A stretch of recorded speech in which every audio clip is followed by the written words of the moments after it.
अकेले रहते थे, खाना बनाना तो उन्हें आता नहीं था।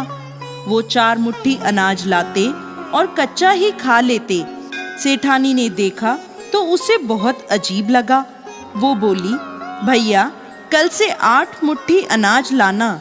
उन्होंने सोचा शायद ये ज्यादा खाती होगी, इसलिए ज्यादा अनाज मांग रही है। अगले दिन वो 8 मुट्ठी अनाज ले आए। सेठानी ने बढ़िया भोजन बनाया, भगवान विष्णु को भोग लगाया, फिर सभी को खाने को दिया। सब बोले, बहन ऐसा स्वादिष्ट भोजन हमने आज तक नहीं खाया।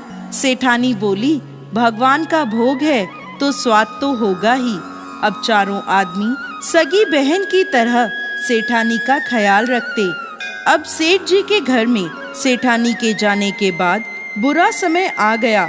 आस पड़ोस के लोग कहने लगे, ये तो सेठानी के भाग्य का खाता था। सेठ को बहुत पछतावा हुआ। एक दिन वो सेठानी को ढूंढने चल पड़ा और उसी जंगल में पहुंचा जहां वो चारों आदमी मिट्टी खोद रहे थे। सेठ उन्हें देखकर बोला, भाई मुझे भी कुछ काम दे दो। उन्होंने उसे काम पर रख लिया। मिट्टी खोदने से सेठ के भी हाथों में छाले पड़ गए और सर के बाल भी उड़ गए। सेठ की ऐसी हालत देखकर वो चारों उसे अपने घर ले गए। सेठानी घूंघट में थी तो सेठ को देख नहीं पाई। उसने सभी के लिए भोजन तैयार किया और हर रोज की भांति भगवान विष्णु को भोग लगाया और उन चारों भाइयों को भोजन परोस दिया। और जैसे ही सेठ को भोजन परोसने लगी, भगवान विष्णु ने उसका हाथ पकड़ लिया। सेठानी बड़ी हैरान हो गई। चारों बोले, बहन भोजन क्यों नहीं परोस रही? वो बोली, मैं कुछ नहीं कर रही, मेरा हाथ तो भगवान विष्णु ने पकड़ रखा है। भाई बोले, हमें भी भगवान विष्णु के दर्शन कराओ। उसके प्रार्थना पर भगवान विष्णु सबके समक्ष प्रकट हो गए। सभी ने दर्शन किए। सेठानी ने घूंघट उठाया तो सेठ और सेठानी ने एक दूसरे को देखा। सेठ ने अपने किए की भगवान विष्णु से क्षमा मांगी और सेठानी को अपने साथ चलने को कहा। भाइयों ने अपनी बहन को बहुत सा धन देकर विदा किया।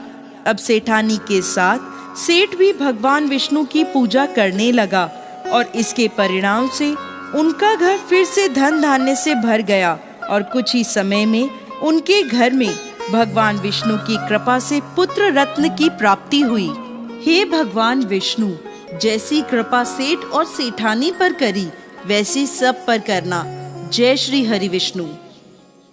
अकेले रहते थे, खाना बनाना तो उन्हें आता नहीं था। वो 4 मुट्ठी अनाज लाते और कच्चा ही खा लेते। सेठानी ने देखा तो उसे बहुत अजीब लगा। वो बोली, भैया कल से 8 मुट्ठी अनाज लाना। उन्होंने सोचा शायद ये ज्यादा खाती होगी, इसलिए ज्यादा अनाज मांग रही है। अगले दिन वो 8 मुट्ठी अनाज ले आए। सेठानी ने बढ़िया भोजन बनाया, भगवान विष्णु को भोग लगाया, फिर सभी को खाने को दिया। सब बोले, बहन ऐसा स्वादिष्ट भोजन हमने आज तक नहीं खाया। सेठानी बोली, भगवान का भोग है तो स्वाद तो होगा ही। अब चारों आदमी सगी बहन की तरह सेठानी का ख्याल रखते। अब सेठ जी के घर में सेठानी के जाने के बाद बुरा समय आ गया। आस पड़ोस के लोग कहने लगे, ये तो सेठानी के भाग्य का खाता था। सेठ को बहुत पछतावा हुआ। एक दिन वो सेठानी को ढूंढने चल पड़ा और उसी जंगल में पहुंचा जहां वो चारों आदमी मिट्टी खोद रहे थे। सेठ उन्हें देखकर बोला, भाई मुझे भी कुछ काम दे दो। उन्होंने उसे काम पर रख लिया। मिट्टी खोदने से सेठ के भी हाथों में छाले पड़ गए और सर के बाल भी उड़ गए। सेठ की ऐसी हालत देखकर वो चारों उसे अपने घर ले गए। सेठानी घूंघट में थी तो सेठ को देख नहीं पाई। उसने सभी के लिए भोजन तैयार किया और हर रोज की भांति भगवान विष्णु को भोग लगाया और उन चारों भाइयों को भोजन परोस दिया। और जैसे ही सेठ को भोजन परोसने लगी, भगवान विष्णु ने उसका हाथ पकड़ लिया। सेठानी बड़ी हैरान हो गई। चारों बोले, बहन भोजन क्यों नहीं परोस रही? वो बोली, मैं कुछ नहीं कर रही, मेरा हाथ तो भगवान विष्णु ने पकड़ रखा है। भाई बोले, हमें भी भगवान विष्णु के दर्शन कराओ।